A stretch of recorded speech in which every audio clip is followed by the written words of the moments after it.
Hello, hello, hello. We're back with Trans and Transparent. It's What's another up? episode. I'm here with my girl, Hello, guys. Miss Samantha Angels. Hello, hello, hello. Honored to be Swedish here. princess of the Kiki House of Angels, together with me. One of two. One of two, as we always say. Today, we have a very fun episode. Benji's away. He's on a fucking island or something.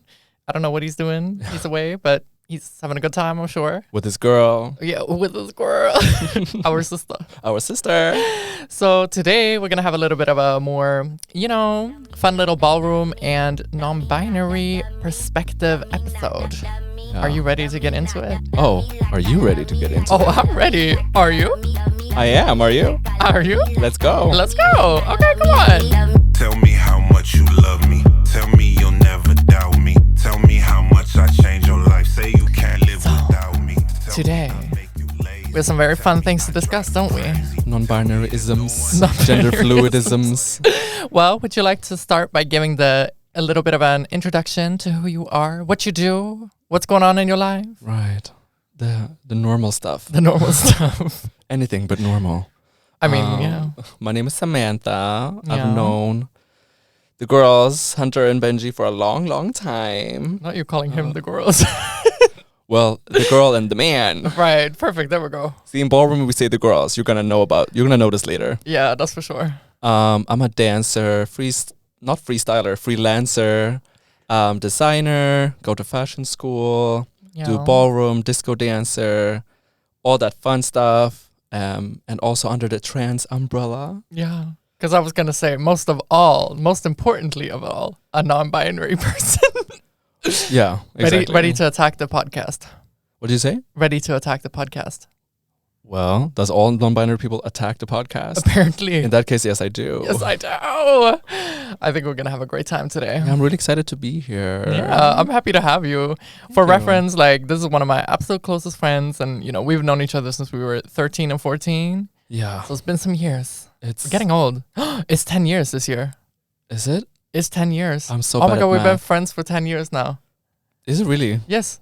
Gagging. That's crazy. Y'all getting a podcast exclusive. podcast exclusive. When the girls find out it's 10 years anniversary. Happy birthday to 10-year us. anniversary. Let's go.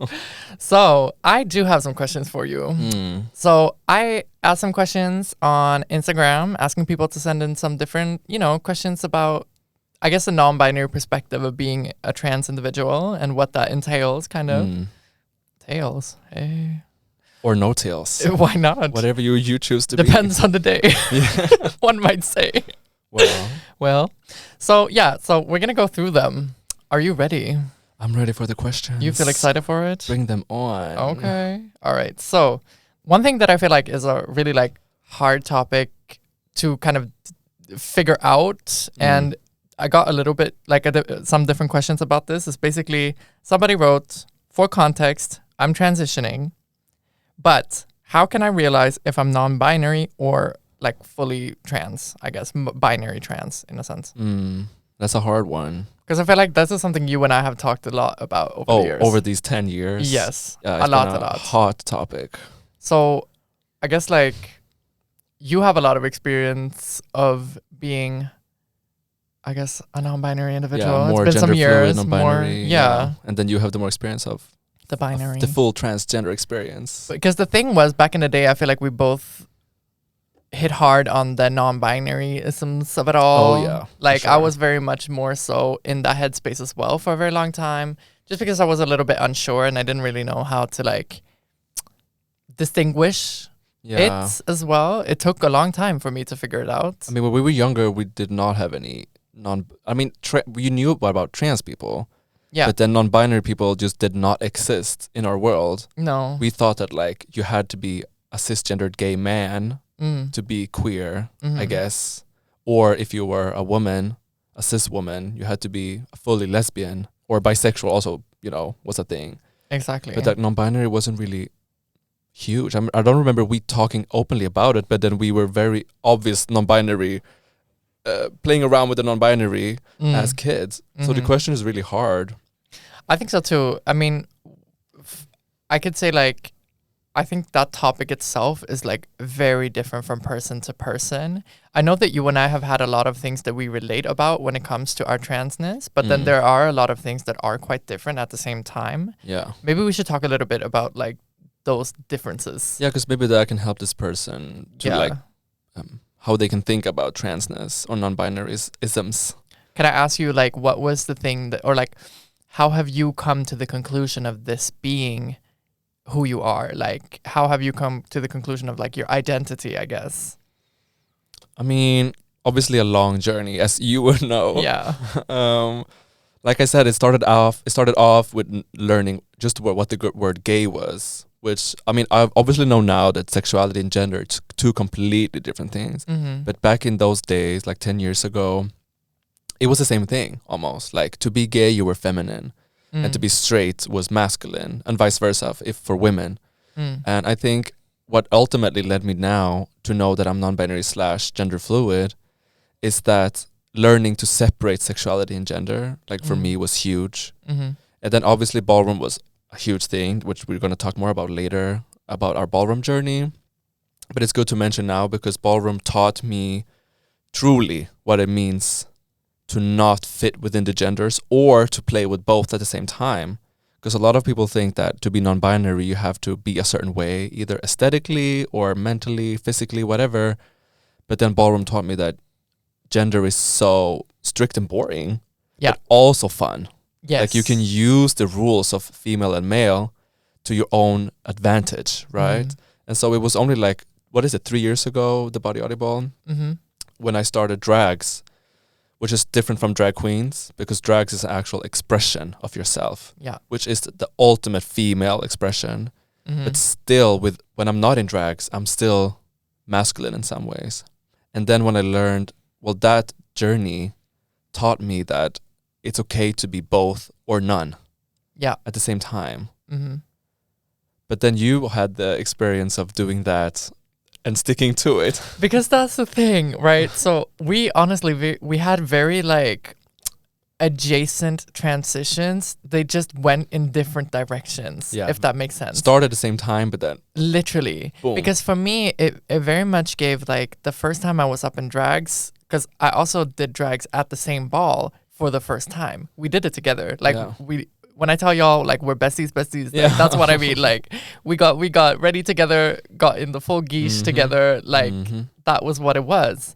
And I guess for you, it was a little bit more back and forth, and it wasn't like your full, like it didn't really engage as much in your head as it did for me. Because I remember that first day, I was like, oh, this is how it's supposed to be alive. Wow, that's crazy. I remember you was not into taking it off. No. You did not want to get back. I did not. No, and to this day, like I still, I've never wanted to go back. No, I don't want those other sides. And when maybe, I'm not, maybe that was the alphabet mafia. You couldn't go back. No, I could not go back. I was locked in that crew. But my question to you is, how did you know that you were not gender fluid or non-binary and that you were a woman, like a trans woman? I think that's also hard in a sense to answer, but what I would say generally is like a little bit like it took time to distinguish the feeling a lot, like from day to day, because in the beginning I still had my short hair. I still had all of those things when I was not like all glammed up and fixed and in a wig and whatever, and so that was really hard because I just remember there were some days obviously where I just would want to be comfortable, and then I remember I felt like kind of guilty about my transness on those days because I was like, oh, I'm comfortable in my own home alone and not being glammed up. Does that mean I'm less of a trans woman? Right. So that was a hard like distinction to make in the beginning because I was like second guessing myself and questioning myself a lot about it. However, I realized that the feeling I had was not the same as the absolute gender euphoria I had when I was fully glammed and fully in like the whole effect, you know what I mean? Up in geesh. And then I also realized as time went on, because the first year I had this feeling, like I was thinking about it a lot. But then I realized as my hair got longer and longer and I gave more of that on a day to day, that it was like, oh no, but this is what I want to feel all the time. Like I don't want to let that go, you know. Yeah. Like it is fully me. It's fully my identity. It's fully who I am. So I think that's where my distinction kind of came into play. Like that's how I realized. Yeah, it's the balance of, like you said, the euphoria, dressing up. But to be a trans woman, you don't have to be dressed up all the time. You can still be dressed down. Exactly. But still want to give that energy mentally. Exactly. Because a lot of people in or outside a ballroom get confused with the energy they get by being dressed up. Maybe you go into the cinema and you dress up, you put on a nice hair, your nice liner, your nice lashes, your nice, your heels, everything.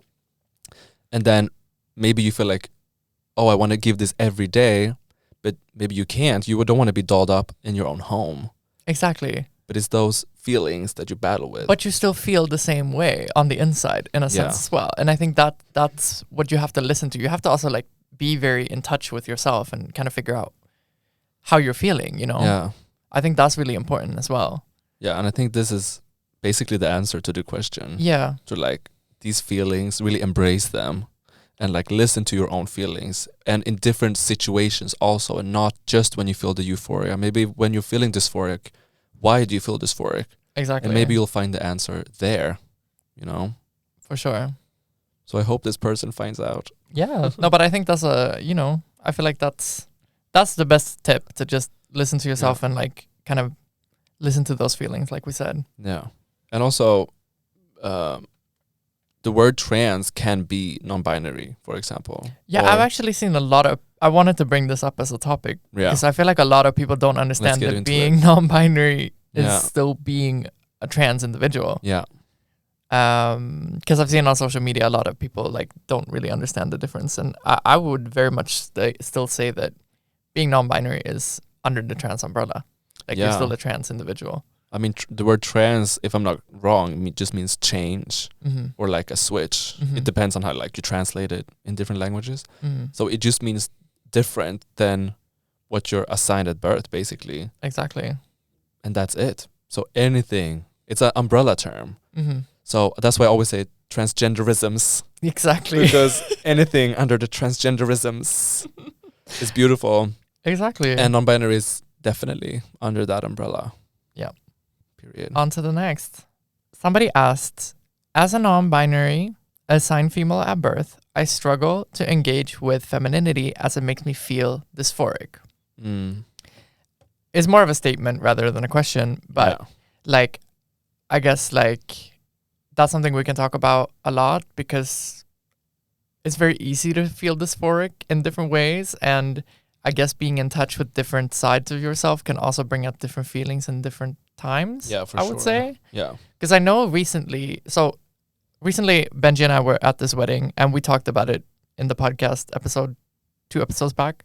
But you were also at this same wedding. Yeah. And I remember when you got there, you told me that you were feeling very, very dysphoric because you were in a suit, which you usually are not. Black tie, like the full suit Exactly. moment. So let's talk a little bit about that because I feel like you can relate to that feeling. That is very true. I didn't even think about that, but it's very true. Because I think I experienced exactly what this person was saying. Because like I said before, I don't feel fully female, which is why I'm not a trans woman, but I don't feel fully male either. But that moment, I think for me, that masculinity that was forced upon me by norms, right? And like the typical view of a man, and it wasn't me expressing my own masculinity. It was societal norms that kind of pushes us to dress that way, And I think that's where the dysphoria came from, because it wasn't that I felt ugly or anything like that. It was just, it felt like I was in a closet again almost, but not my sexuality, because I look very gay. You're right, but that's fine. So it's more so put the gender closet again. Yeah, that like I had to go back to the typical cisgendered gay man stereotype instead. And I think that's where my dysphoria came from. And what did you feel in that moment? Like how did that part make you feel? Because I guess like in a sense, some would argue that there's still that aspect of like, okay, but if you're on non-binary, I'm saying like some people might say this. I'm not saying this personally. I No. just mean like Yeah. some people might argue that if you're non-binary, you should be okay with being fully this or that on that certain day. So let's say if you're assigned male at birth, that you should be comfortable being fully masculine one day, for example. Right. And that otherwise it doesn't make sense. Why would they say that you're non-binary? I feel like that's also a crazy statement in a sense. You know what I mean? Yeah. And I also feel like, especially with the non-binary umbrella term, it's like a lot of people's identities look very different there, Very different. and what people are comfortable with. Yeah. No, because I'm not comfortable with the full masculine part, Yeah. but I am comfortable about the full female part Mm-hmm. instead. Mm-hmm. Because when I'm up in drags, I want to look like a biological woman. Mm-hmm. But when I'm not in drags, I don't want to look like a manly man. Mm. And then obviously the word manly is different in every culture and stuff like this. But here in Sweden, like, I don't want to look like the typical Swedish man, Mm. not on the streets or at formal events. And I think that's the feeling I had at this wedding. Or also it was just like on the way there mostly. It wasn't even because I was there. It was mostly just being in that suit, period. Mm. And the feeling was that I hated the thought of people was looking at me as a male. Mm-hmm. I think that's what made me feel so dysphoric. Mm. And like I felt like nervous in a way to be in public, which is crazy because I'm a crazy girl up in these streets. Yeah. Like I'm never nervous in that way.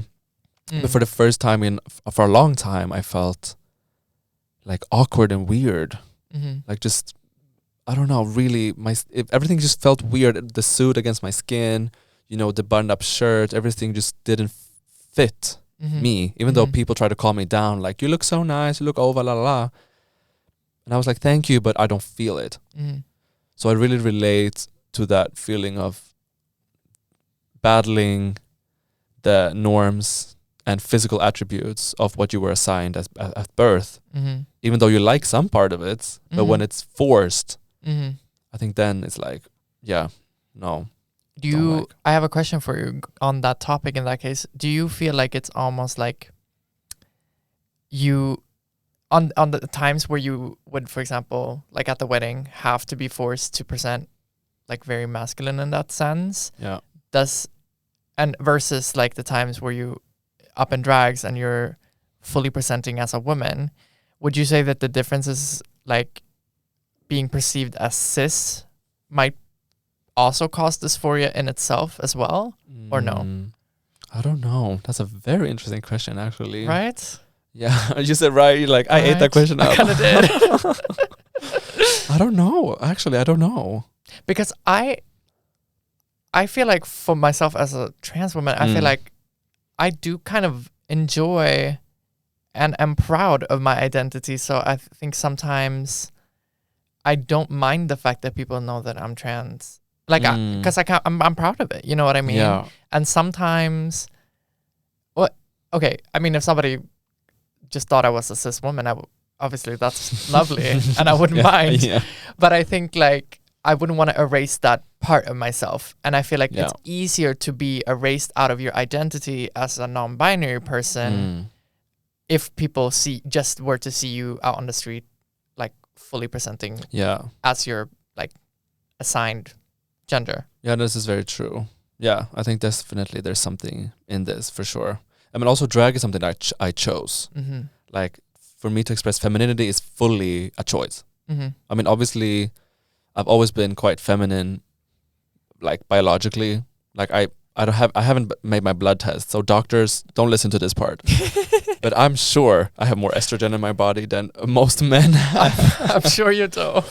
And I choose to believe that. Yes. And I love that about me also.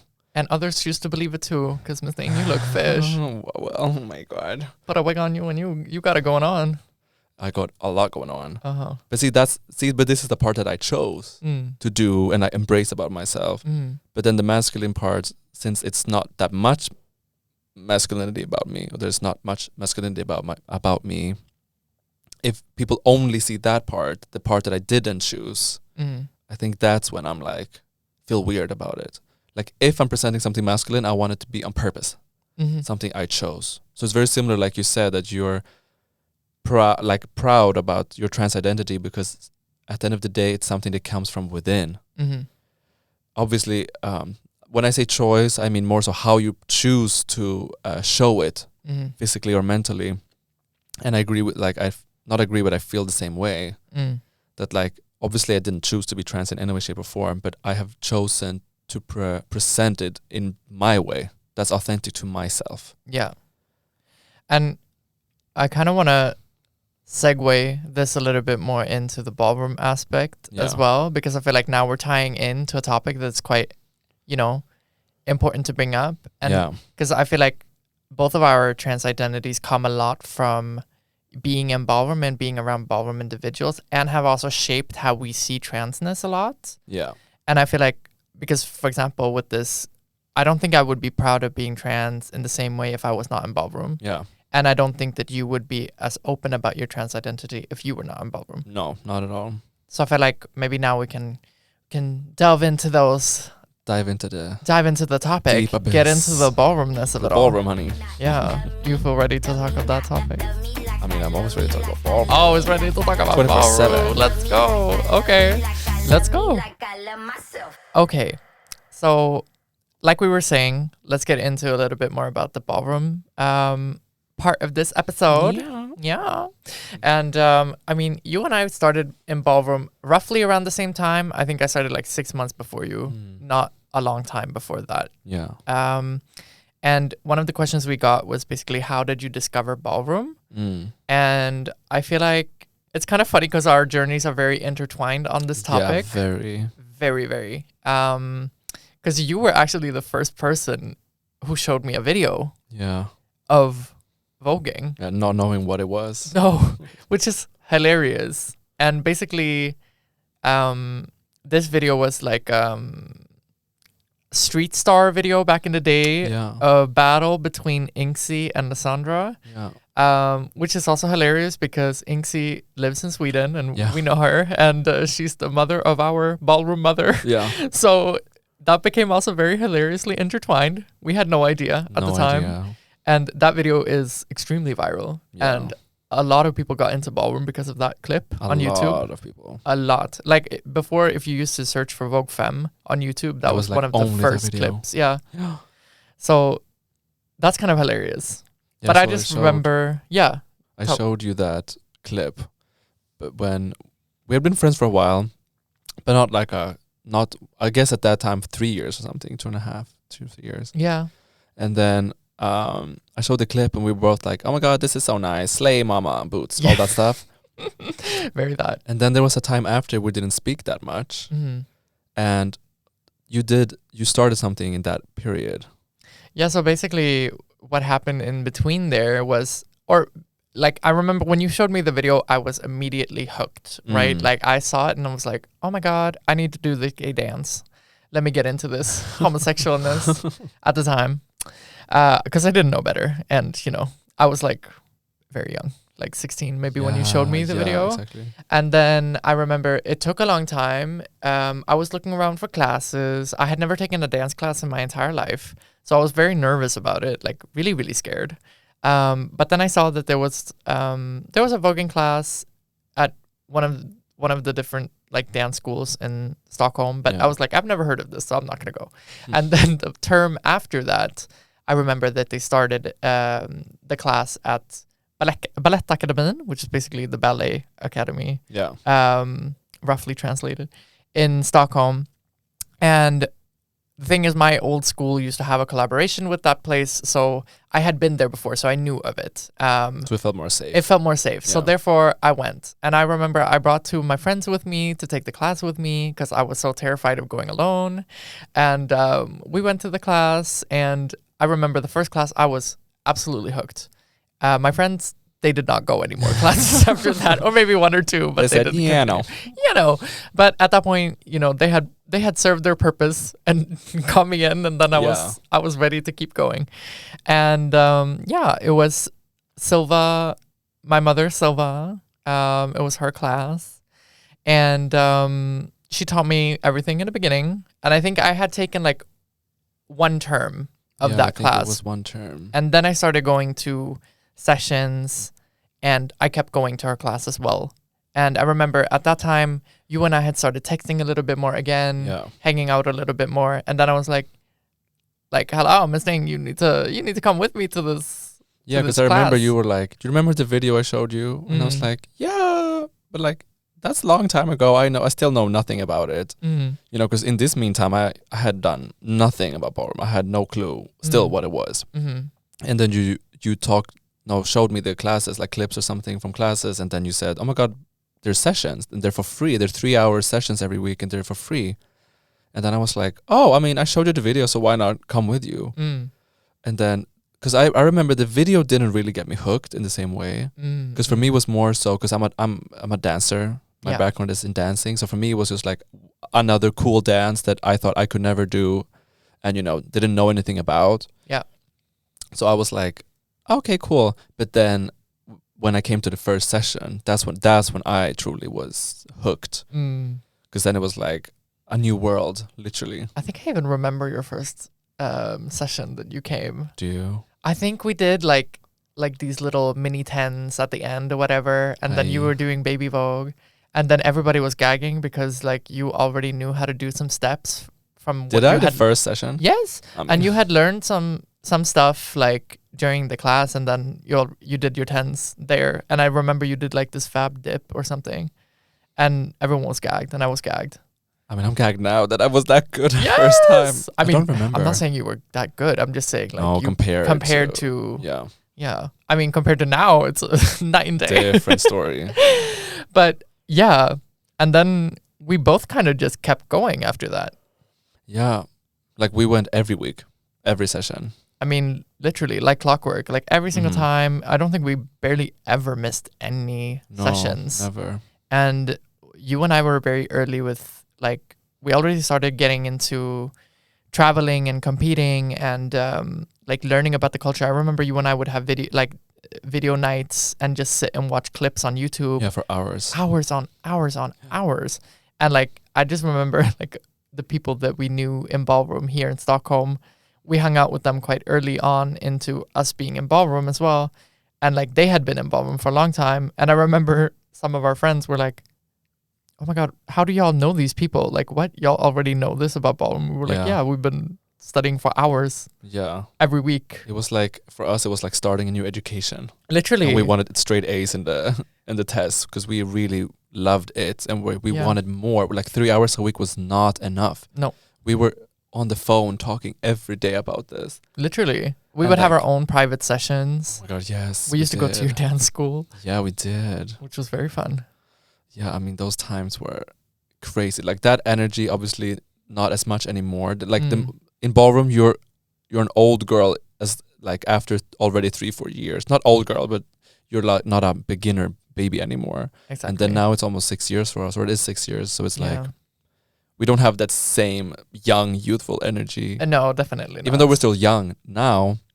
But since I was 17, I wasn't even 18 starting, so I was really like a little baby. Exactly. An actual baby voguer. Yes. And so we had so much passion. Yeah.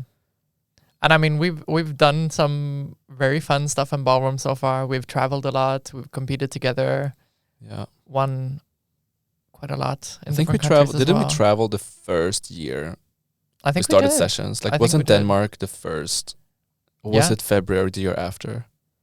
No, like it was within a year of us starting to for compete. sure. We had already traveled. Yeah. And walked Yes. a ball abroad. Which is kind of crazy. I mean, for us being like 18 at that time, Yeah. mind you, which Kids. is crazy.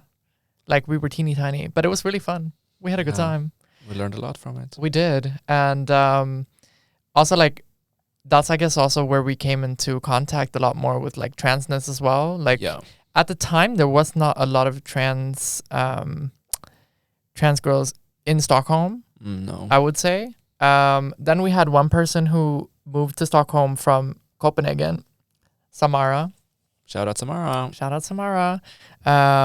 And honestly, I just remember being so like gagged by her in the beginning. because she was just so beautiful and so mesmerizing and like had such an aura to her. The femme queen power. The femme queen power. And in ballroom, we refer to trans girls of ballroom experience as femme queens. Yeah. And I just remember being like so, it was like a new world in a sense, because it was the first like, I guess, proper representation of a trans person in my life in that way. Yeah. So like that was in our faces, like somebody we talked to and got to know. Exactly. And I think that's also where our trans identity started coming into play even more and more and more as well. Because that's when I remember you and I started talking about it a lot more around that time. Yeah, I mean, I think it started off as most people when you learn about the femme queen energy and power, because ballroom is supposed to be for, the femme queens, the girls. Mm-hmm. So, and in Sweden, in the beginning, not as good as lifting them up, but we've become much better. Yeah. And I think when Samar came here, that's when we really started doing the work with really learning about what ballroom was all about. Mm. And a part of that learning was learning what to be a woman is. Exactly. And the historical context and how in the modern world too. Because, that's when I learned for the first time that trans women could be so diverse, mm-hmm. but still in ballroom give the same type of energy. Mm-hmm. And that energy is so mesmerizing. It really is. In the beginning. Yeah. And then through the years, we were butch queens back then, and Butch queens, for reference, is just a gay cis man. With ballroom experience. Yeah. Yeah. Yeah, it's good to know that we only call femme queens who are like in ballroom, and butch queens, Yeah. And first we were like, okay, how can we channel femme queen energy into our butch queen performance? Mm. And then boom, boom, boom, skirts and heels and makeup and that stuff. And then we were like, well, that's not enough. Mm. It's not enough for us. Mm. So then we learned about drag, which is like halfway through, because the history of drags is that it was trans women who had not started either surgeries or any hormones. Mm. So it was basically trans women who just didn't look how they wanted to look. So they put on a look, an aesthetic, and walked as a female figure. Mm-hmm. And we tried that, and then for me it was enough. For you it wasn't enough. For me it wasn't enough. I wanted the full femme queen experience, and that's what I got. Exactly. So you went like an extra step, but I stayed there because I learned about non-binary like identities and how they can be drags and still express a full gender. Because nowadays we have GNC, which is gender non-conforming categories, but I still don't feel like that's my categories. Like I stuck to drags in ballroom because I wanted that femme queen essence. But I think that's also the thing, because looking at it in a sense, I feel like it is almost more important to talk about like GNC when it comes to a lot of people who are like assigned female at birth, because I feel like that expression doesn't have the same counterpart of a category. Like, yes, there is like butch categories, but it's not the same. It's not really the same vibe as there is like drags, because drags, you can have both butch queens up and drags, or like, as well as people who are non-conforming or like non-binary who walk the drags category. Exactly. However, like I said, there's not really like an equivalent the other way around in ballroom. And that's where I think, the non-binary categories and the gender non-conforming categories started to come into play. And it is something that has kind of mostly come up in Europe. It started in Europe because we do have, I guess, a little bit of a different way of going about, expression and gender in Europe versus the US. Yeah.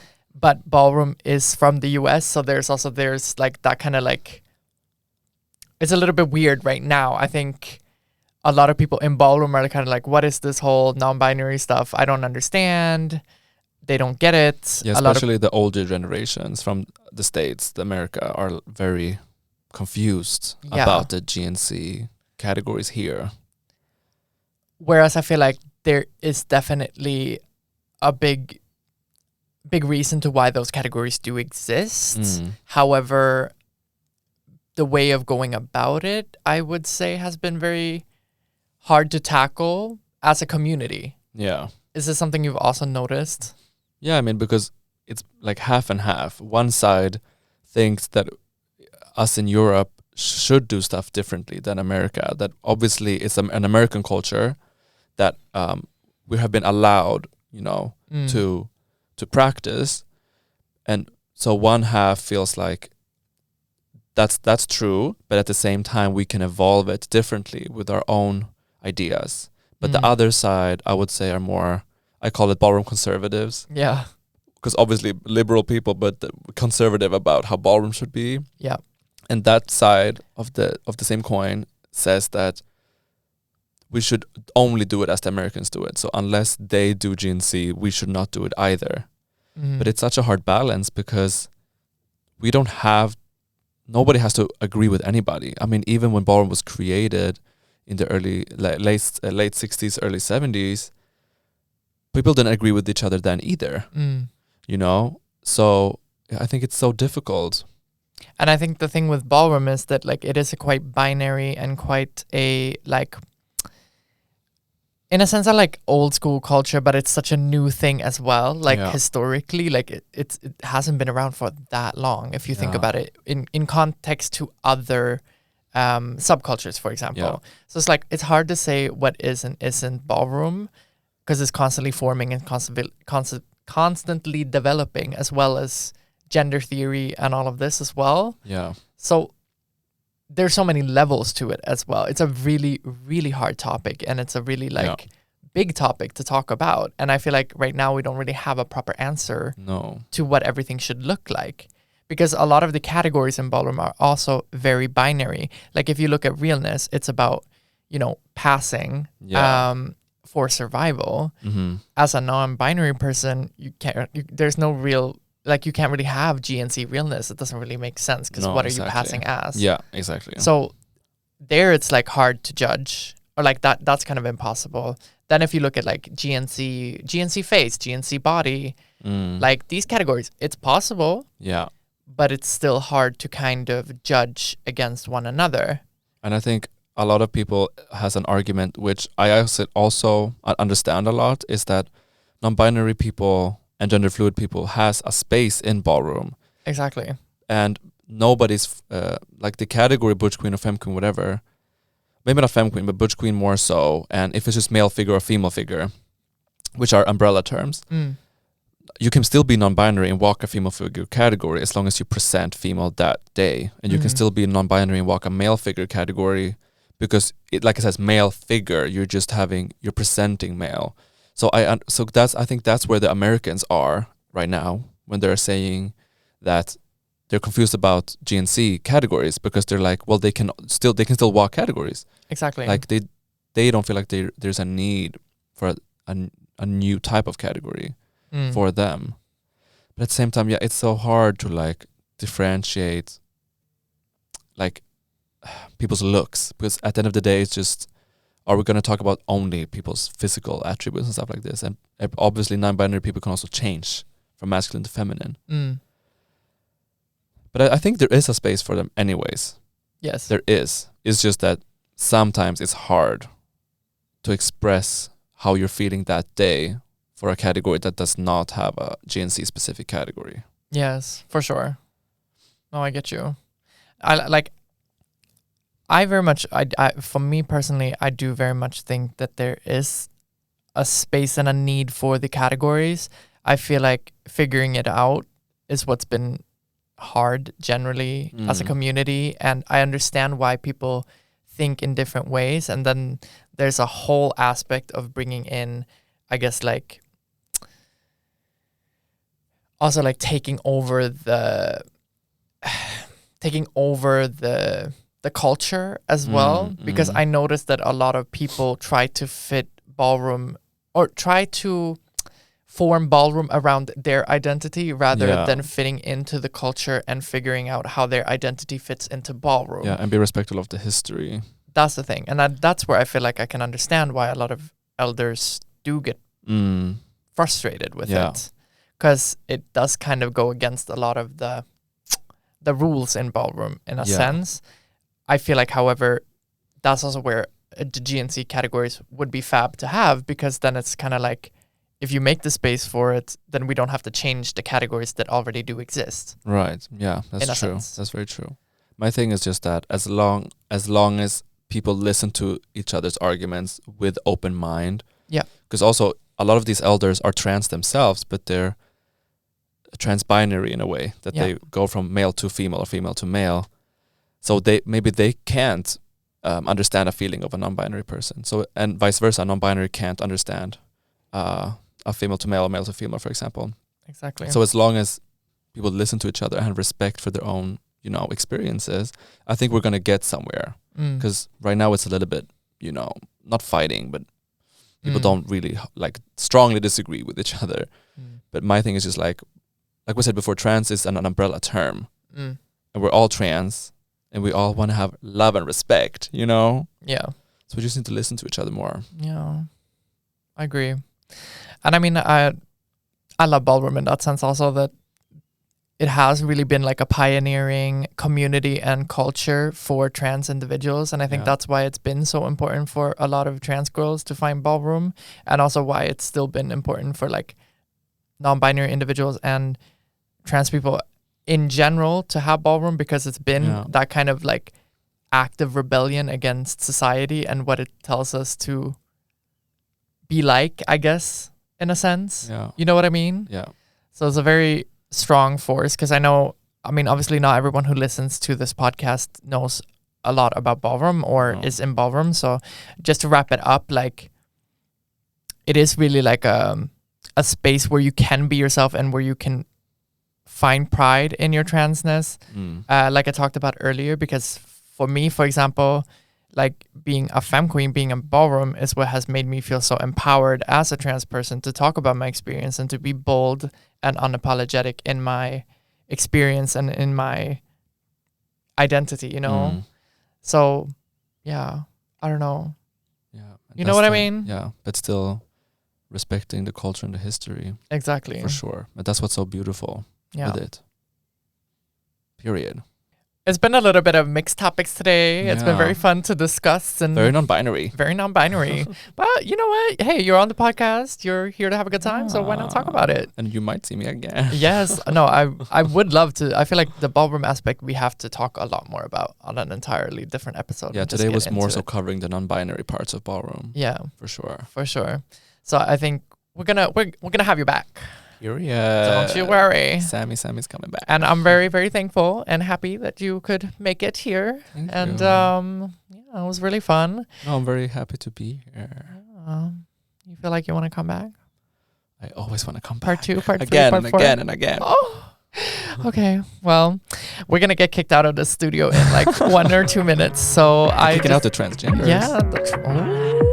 The transgenders.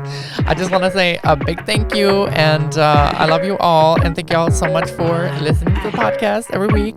I will see y'all in the next episode. Holla, wait a minute. I see me coming through. Yeah, wait a minute. Yeah.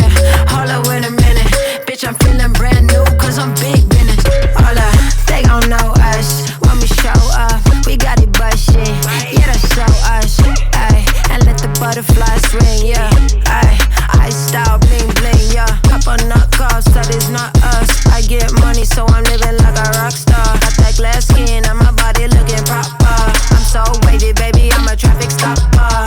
Bitch, I got my mojo back, almost forgot that was a bad bitch. Looked in the mirror, oh my god, I'm a bad bitch. Give me what I want, ooh yeah, I'm a savage. No, that's right, XYZ, I'ma have it. You know that's right.